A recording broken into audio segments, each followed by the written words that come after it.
with NFT culture. I'm here with Jean Paul. Jean Paul, one of the founding members of the Influence project that we talked about last week on one of the top 5 games to watch. Bought a few asteroids, and then we saw that we were getting crew members. I'm incredibly excited about this project. It's got a long roadmap ahead, but there's already some really cool stuff happening. What's up, Jean Paul? How are you? Hey, good. Thanks for having me on the show. Really excited about this. Yeah, lots going on.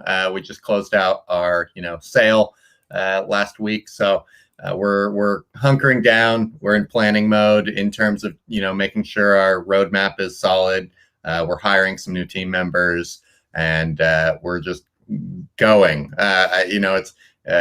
We're not in hype mode. We're in build mode. So it's a lot going on, but we're having a ton of fun, and we cannot wait to release this game in a fully playable manner here, as soon as we can. Yeah, I mean, it's a really exciting project. One of the things and I'm just about to send a tweet and tell everyone this is live, but one of the things that really excited me in particular about this project that actually got me to mint it. I didn't even really know anything about the project, but when I saw the potential of, I go to this website, it's 3D, and you can see the Milky Way, or a variation of the Milky Way, and all these asteroids. It was just a really cool concept. I'm curious if you can give us a little bit of background on the project and how you came up with it. Yeah. Okay. So I think this is a pretty fun story. So I'll give it a little bit of time here. But I think it was 2012, our founder, Chris, he was playing EVE Online religiously. It was a full-time job to him, basically. He'd work, he'd come home, he'd play EVE Online, and it was a full job. And he tried to be the best at it. And he ended up helping start what is, I think it's still one of the most popular alliances today, called the Test Alliance, that started through Reddit. And he managed their finances. So, in EVE, you can buy this coin called ISK, and you actually buy it and then you have it in game. So you're putting money into the game and then you have currency in game, ISK. And I think Chris said he was managing up to $1 million worth of ISK at a time.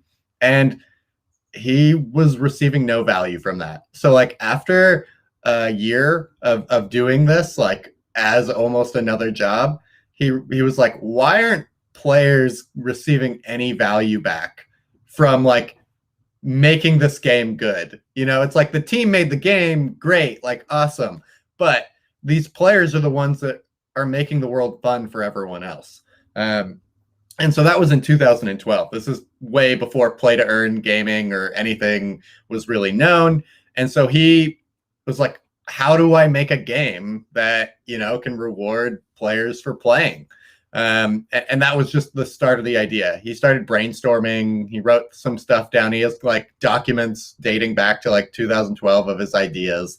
But it got shelved for a long time. He had other responsibilities. He stopped playing EVE after a while. And he's the chief technical officer at the time of a startup. And he was, he's got 2 kids and a wife. So it got slated. I know the pain. Yeah. Life hits you sometimes. And he learned about blockchain pretty early on in blockchain's, life cycle, and then Ethereum and Solidity and smart contracts. And smart contracts, I think, were the light bulb moment. This was the mechanic to bring value to players while playing a game. And so he taught himself Solidity, and he just kind of started tinkering around and more with the game idea, more with, play to earn mechanics. What would his perfect game look like? And that was kind of off and on until 2020. And he started really working on it and putting quite a bit of time in his off hours, building kind of what you just showed, the space system, the Adalian system there, star system. And he posted on Reddit, again, another Reddit, thing. And he posted on Reddit, working on this, in my closet. What do you think about it? And I saw it. I happened to be scrolling through Reddit at the time. I think it was on the ETH Finance or ETH Trader subreddit, which I am, I'm on it every day. I read up on it, and I immediately reached out. I was like, oh my God, this looks cool. What are you doing with it? Do you need someone who can help with design and marketing? Like, what's going on here? And we hopped on a call and we hit it off. It was like a 2-hour-long call that was meant to be like a 15-minute call. And that was February. And so that's when kind of the team was formed. And him and I put sweat equity into this. Like, we weren't being paid to do this. We had no idea. And so like that was kind of the genesis of getting it out to the public. And then we did a pre-sale in April, raised about $550K. And then we got back to work. We wanted to bring in a lot of new features, update the UI to what you're seeing now with that like right side bar, and quite a bit of extras. So we also wanted to introduce crew members, which are kind of like every game has a character, every space story has a crew, and so like crew members were that. And so that was kind of what the focus was of this last sale. And clearly people loved it. We grew our community in April from 1,200 people to about 5,000 people just after our this last sale. And we went from $550K sold in the first sale to $5.6 million sold in this second sale. So altogether, we've done about $6 million in land sales in the last 6 months, and we are just hunkering down and building this game out now, because we have a responsibility to our community to make sure that this is going to be epic, because we want to play this game too. Yeah, that's awesome, and it's one of those things, you don't know what you don't know, and it's like a leap of faith with some of these projects where if there's a lot of people that obviously have known about this game for some time, and there's been a hype cycle around this, but the broader kind of NFT craze has given you guys massive appeal and interest, where you start seeing the momentum, you start seeing something different. It's not a PFP. Now all of a sudden you're going in and you're like, okay, cool, these asteroids look pretty cool. What can we do? And I know that there's massive excitement for a lot of folks around the utility. I think, we talk about it quite a bit. I'm a bit tired of the PFP craze. I'm tired of, buying stuff and flipping. We're seeing, the mutants and everything that happened in late August, cooling off on OpenSea, but now we're starting to see some more of the games start to come around. So I'm curious, we have crew members, and we have asteroids, and we have minerals, and an economy that's being teased to us. Can you go into any details? How does it become the game? When do we get spaceships? When do we get, maybe not when, but what are the other components that are going to start coming out? Because what you've told me a little bit offline, there's a lofty roadmap. You can't go into all of it today, and we're going to start scheduling some of these on a more regular basis with you and other members of the team to talk about this game as it comes into fruition. Yeah. So great question. It's like, okay, so it's a space strategy MMO. There's asteroids, there's crew members, there's ships, there's marketplaces. Like, how does that all blend together and make a play-to-earn game? Well, the first release that we're shooting for is Exploitation. Exploitation is slated for end of Q4 this year. That is a fully playable release. It's not lacking anything, but it won't have PvP. It won't have really deep technology yet. Those are future expansions of the game. And how this game will function is that your asteroid is your base. It's where you build your infrastructure. It's where you will refine and extract materials from the ground.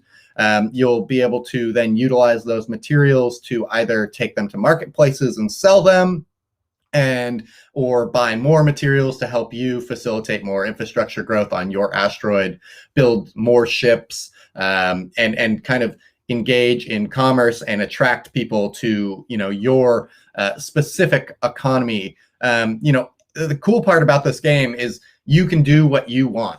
there's 5 main classes, and those crew members are where those classes come from. You've got your pilot, your scientist, your miner, your engineer, and your merchant. And so those are where the talent and skill trees come from. So later when Discovery is released, you're going to have like a full, if you imagine like World of Warcraft or EVE, there are deep talent trees. And we are definitely going to have those. But at exploitation, they're going to be pretty basic in terms of, you know, skills and things like that. It'll be pretty much like you're a miner or you're a merchant, you know, things like of those nature. However, because you can slot 5 of those crew members in at any given time, it adds a lot of depth. You know, some people are like, oh, this is complex. I don't know. It's more just like a fun game style. You know, it's like, do you want to be a miner where your one goal is to just extract as many materials out from your asteroid as possible and then just sell those at market as like floor prices? Or do you want to go one step further and refine those into more usable goods and then take them and, you know, from your resources to usable goods, put those on market? Or you can go even further and like distill those materials down into like actual usable goods, like core samples, ships, you know, actual building components, things of those nature. And so you're going to see a lot of people doing different things. Even so much so that like if you want to be a pilot, you could just transport goods. Like you could literally go on to like the message board and someone might be like, hey, I'm a miner. I've got 10 tons of uranium. You know, I'm just using a fictitious example here, but if anyone could pick it up, I'll pay you X amount of sway, which is our in-game, you know, utility token there. And if you want to do it, then you agree, you come over, you pick it up, you drop it off at the marketplace for someone, and you're good to go. And I just think there's so much depth to this game that if you like gaming, you like space, and you like play to earn, there's going to be something for you in this game, and it's going to be community oriented. So another big aspect of this game is interaction within, you know, between players. And some of these larger asteroids, you know, some people in this last sale bought asteroids that are in the category of huge. There's only 68 of them in this entire system, and there's 250,000 asteroids altogether. So if you think about that, like there's only 68 huge. That's like the top, you know, 0.1% in size. And those are absolute monsters of territory. They have, you know, I think they start at 50,000 kilometers of surface area. And if one plot of land, which is what you can build on, is 1 square kilometer. So that's 50,000 building plots for, you know, the smallest of these huge asteroids. And so what that allows you to do is lease land out. So you can be kind of a space landlord, so to say. And like you can we're going to be creating all of the smart contracts and the UI for this so that you can come up with your customized lease agreement. Maybe it's a 3-month, a 6-month, or a 1-year lease agreement. You get 10 plots for X amount of sway per month. And then anyone who comes to this game can just go look at the lease agreements and be like, oh, that one looks pretty good, I'm going to go there. And then you press the button, and all of a sudden the player has those 10 plots to start going on. And it's up to that player to figure out what they want to do, how they want to build. And there's also going to be landlords that incentivize, like, come to my area, and when you hop on, we'll already have an extractor built for you so that you can get mining immediately. No extra sway required, essentially. And so that's going to be pretty cool. But then I think the biggest element of the game is like where all of the trade happens. And that is at the marketplace.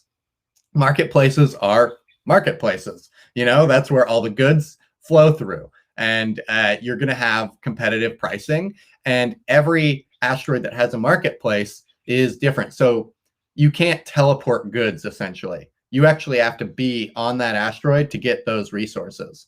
And because all of these asteroids rotate around the star of Adalia in real time, there's a huge amount of strategy in planning your flights because it costs fuel. So at certain times, marketplaces might be farther away or closer. And so you're going to have competitive analysis going on, and like, okay, well, the price of steel bars at this marketplace is 20% higher right now, but the flight will only take me 5 minutes to get there in in-game time. In reality, that would be like 5 days, you know, and so you go to that one because it's way cheaper, you know, in fuel, and you're there quicker. And a lot of people want to just build things quicker. So it's like, I'm sure you've played a game and you're like, I just want to buy it now. Like you buy it and you're like, cool, I'm off it. So you're going to have to balance like your resources, your sway, and how much time you have in terms of that to try to find the right marketplace to purchase your goods. And you're also going to need to know like the liquidity of that market. So if you need 1,000 steel bars to build, let's say, your ship, and the marketplace that you're going to is not very liquid, it only has like 300 steel bars, you're like, all right, well, that's not an option for me. Like I'm not, even if the price is cheaper, I'm going to have to go there 3 times again and again just to try and top up on that. Or I can go to a marketplace further away that has a much deeper liquidity and pick up your steel bars and come back to your asteroid and build, you know, let's say your refinery is what you're looking to build. So I think that it's really exciting, and I think it's quite complex at first to try and understand.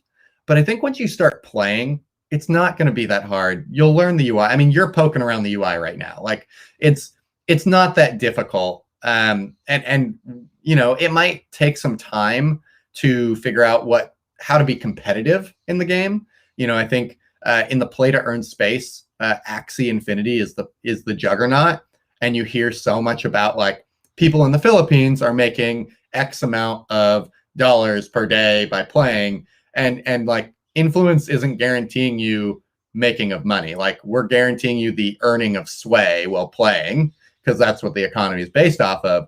But if you're a really competitive player and you're trying to amass lots of sway in game, like you're going to pull out the spreadsheets. You're going to like figure out, okay, I made X amount of sway by doing this. Let me try a different thing and see what happens there, and kind of just build up your strategy.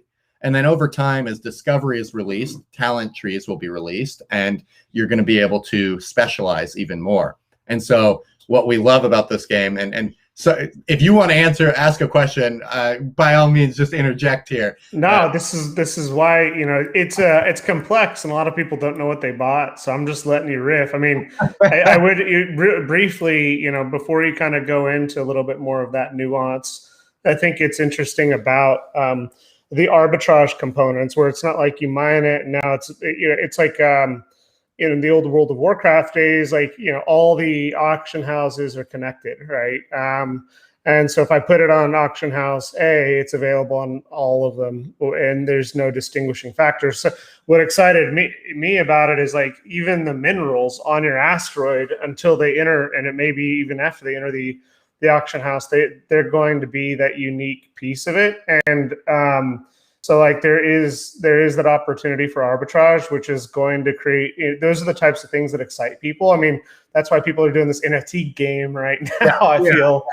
And you're just providing a universe for a lot of what excites a lot of different people. But, you know, yeah, you can't promise that sway is going to be worth anything, but you can't promise that anything is going to be worth anything right now. It's like, what does the market define it as? If I don't have time to go mine a bunch of asteroids, but I have ETH, I may convert some of that ETH into sway and, you know, start building more ships. And so that's pretty interesting. Yeah, and I think to go off of that with arbitrage in mind, it's like, yeah, there might be 2 marketplaces with different prices. And if you're a pilot and you want to go from one asteroid to the other on marketplaces by buying goods that are cheaper on one and then going to the other, you can totally do that. Now, you're going to have to factor in like, what's the cost of fuel for that? Is it worth it? But you're going to see a lot of that, I think. And I'm really excited to see that. And then, you know, to go towards like the marketplace on a grander discussion, you know, like in Ethereum, this game is being built natively on Ethereum. We're not using a side chain like Polygon or Solana. We're not using Binance Smart Chain. We're building directly on Ethereum, and we're scaling with layer 2, likely Starkware or ZK Sync. We have conversations with them this week, and we're probably going to move forward with one of them very soon. And what that allows us to do too, and I think this is a really important factor that's going to become more important as time goes on, is that, you know, every NFT is traded, like very few are traded on other chains. It's all Ethereum pretty much. Like that's where the liquidity is. And the reason people stay on OpenSea and other places is because it's so easy to go from one thing to another, and it's all there. So in the future, when people talk about like the metaverse, which is, I think, a very overly broad term in how people use it, the metaverse truly is like an interoperable space, meaning you can jump from one thing to another really easily. Ethereum, in my mind and the team's mind, is that place. Like the Ethereum chain is like the highway, and wherever you want to go, you just get off the highway and you're there. And so with Influence being built directly on Ethereum, yes, right now, like without layer 2 scaling, it's really expensive with gas costs. That's why we don't have a fully playable game right now. Like we're scaling with Ethereum. But in the future, let's say 3 years from now, when layer 2 scaling is there, we've merged a proof of stake, and there's 20 other games that are like fully operational, including Influence, you're going to be able to like take your sway from playing Influence, swap it on like Uniswap to, let's say, I don't know, like Space Game 10 coin, like whatever the other game is that you want to play, and just have currency in both worlds. And it's going to be super easy and cost you almost nothing to go between games. And so I think people popularized Axie because people in the Philippines are making real money. And while I think that is incredible, not everyone cares about like making money from playing games.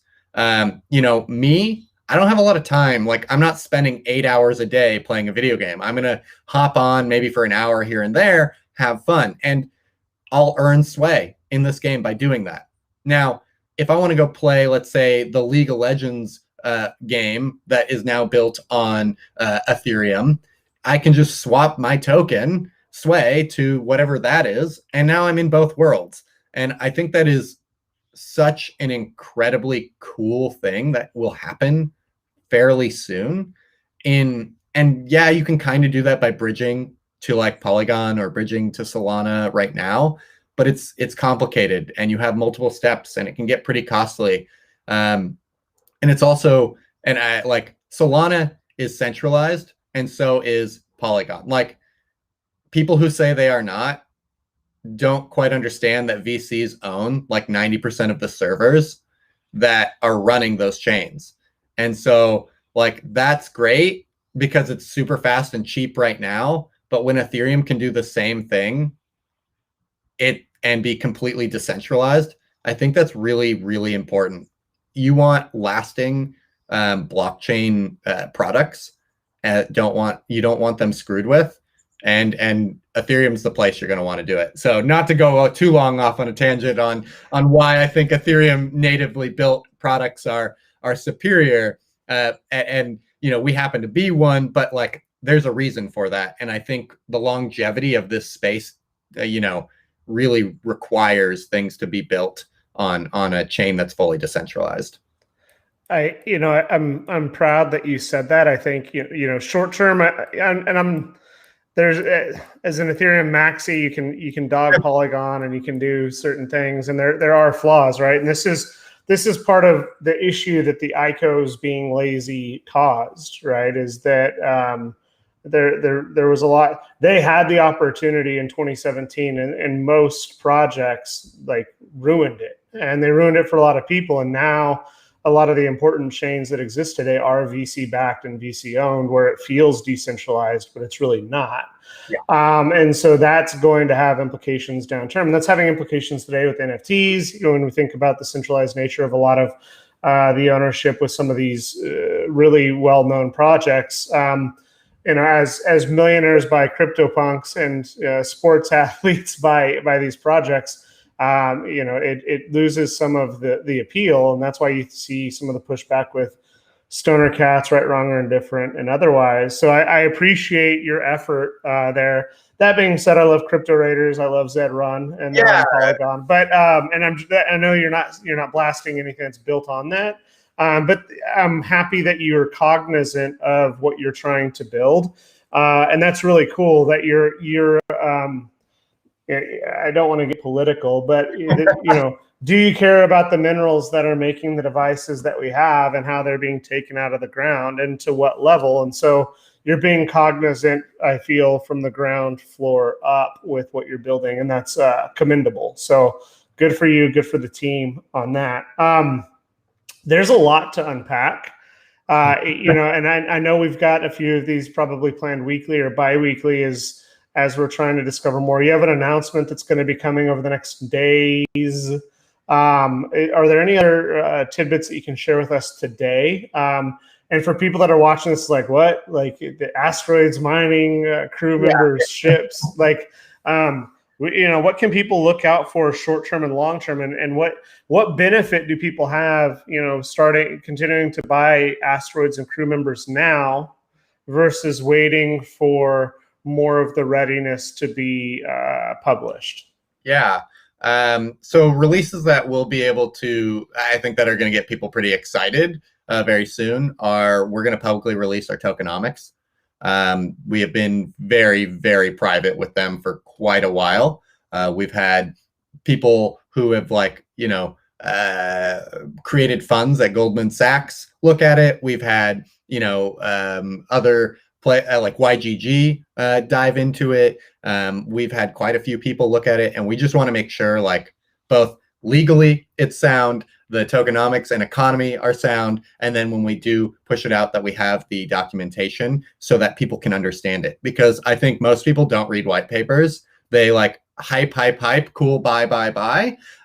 We're a long-term project. We are not a flipper's paradise. If you go look at our secondary market, it's doing well. Like, I'm not like angry that we're not, selling things on secondary, but this isn't a PFP project, and we're doing things steady. Like, if you know the like tortoise and the hare story, it's like a lot of these projects are jumping out of the gate at light speed, and they're getting much hype as they want, and they're spending a ton of money on marketing, and it's fantastic that they're bringing people to the space. Like, that's not a bad thing. Right. But if you're looking at like a 5-year time horizon of like wanting to really be a game in 5 years, I think it takes more than flashy, artwork and things like that. And I think there are quite a few projects that are doing it right. I'm not bashing anyone whatsoever, but I think steady as it goes is like the method that we like to do. It's focus and persistent.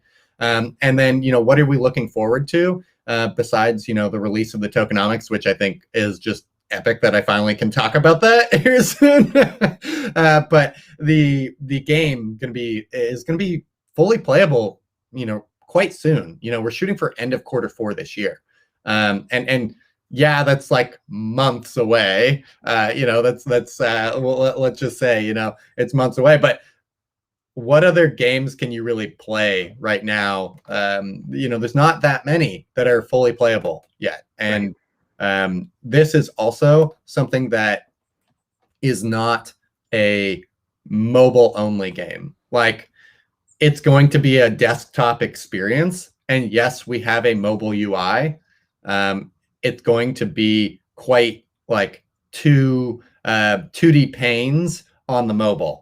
But in the game, as you can see, like on a desktop like you're using right now, fully 3D and immersive. And I think that's something to point out, is like, we're taking our time, and we're going to have a game sooner than later to play. But this is a full game. This is not like I pick it up for 5 minutes, like Clash of Clans type thing. Yeah, we really want someone to like be able to sink 8 hours into this in a day and feel like they just got lost in it. So that's I'm awesome. really excited about this. Yeah. Yeah, it's I used an Ender's Game analogy a while ago about NFT projects, and like when they're just because it's space, the ship, they knew that they were going to build faster ships, and so they had to decide, do you have your slow ships go far, or do you keep your slow ships close, knowing that the generations of this war that they're going to fight are going to have impacts. The analogy works with like NFTs. Like right now, and what's interesting is when you talk about the game being soon, it's soon from the perspective of like the people who've been into NFTs maybe since April, right? Because like that's when the Bored Apes really started drawing a lot of attention. Yeah. And obviously there's a whole class of the pre-April and Nifty Gateway going back to CryptoPunks and all those types of things. But you did your first sale in February, which a lot of people aren't aware of. And so like you've had a long roadmap to prepare. So while all this noise has been coming and we see, two types of things, it's like high quality, high effort, low quality, low effort. You're starting to see a lot more of this low quality, low effort. But we're starting to see little hints of these games that have been being worked on where people that got it early, not just games, but utility around the blockchain and smart contracts, we're starting to see this stuff. What excites me the most about it is that these types of projects are going to hold other projects accountable to say, hey, look, you can have high quality, you can have high effort. Yeah. And so we're going to start cutting out all that crap that's been kind of filling our feeds for a while. So yeah. I'm really, really looking forward to this. I know people that bought way more than I did, but the second I saw it, I was like, I'm buying, I think I bought 9 of the asteroids. At the time, I wasn't liquid enough to buy bigger ones. I bought one medium, and it was just an uncommon. I'm still happy with it, but I'm looking forward to just seeing the roadmap and seeing what you guys have. So please, I'd love to do this weekly or bi-weekly as you guys have announcements coming. Any final thoughts before we wrap today? Oh, well, one, for anyone like you who has asteroids already, thank you.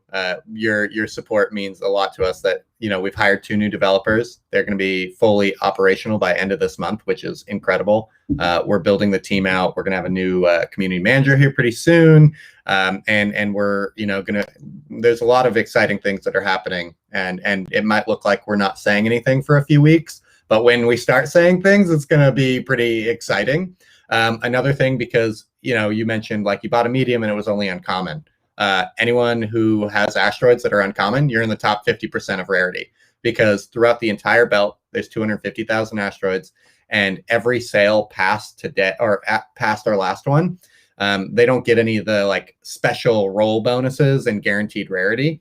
So 50% of those 250,000 will be common, meaning no bonuses whatsoever. So looking at long-term horizon, this is not a flipper's paradise, because people have a hard time understanding what they have right now, but these are hard assets in a game. These are land, you own them, they are your NFTs, and they provide a lot of utility in terms of gaming for people. So, I think just understand that the number 250,000 is actually pretty low, because if we have even 50,000 people playing this game, I mean, Axie has how many millions of people playing their game now? Like 250,000 is not a lot. So, right. I think people just need to kind of dive in. I think the best way to do that would be get on our Discord, look at our wiki. We have so many resources. I'm not like someone who brags, but like our wiki just destroys most anyone else's like information center. We have so much up there for people to read. So take a look at our white paper and just dive in. And if you guys have questions, myself and the rest of the team are always in the Discord. Like we try and make a point to interface with the community. So join in, have fun. Yeah, and for the people that don't read, I'm going to try and make Jean-Paul and the rest of the team get on stream with us to decipher it through this medium as well, so that hopefully we can help those of you who don't. But I mean, there is complexity, so you need to dive into the wiki, and I'm really, really looking forward to learning more. And it is interesting when you think about the 250,000 asteroids. Some of the stuff that Axie is doing right now is really, making people upset because they built it without long-term scale in mind. And so it seems like a lot today, but if this game is, a moderately successful AA, AAA game that's released, and you look at the number of people that play those games with any regularity, you would be, it's damned if you do, damned if you don't. You build in the supply early, or you have to add supply later, and you piss off early adopters if you add supply later. But right now, at least people know what's coming. And so I commend you for that as well. So I'm looking forward to it. And I know, Nick, one of my buddies that comes on stream, and we talk about utility quite a bit, and some of the others that I know like these projects are really excited about this. And so, excited to see the tokenomics when that will be released. And so maybe we have you on next week. I hope it'll come between now and then, and maybe we can talk about it a little bit more. Yeah, hopefully we can bring Chris on for that, because he's the lead developer. He'll be able to put his wizard hat on and discuss go through everything really well. But hey, I want to say thank you just for having me. I'm excited to be doing these, whether it's weekly or bi-weekly. And I'm really excited for people to learn about influence. This is a really cool opportunity, and I think people are excited to, they'll be excited to learn about it once they figure it out a bit. Absolutely. All right. Well, Jean-Paul, thanks again. Everybody go check it out. I put the link in the description.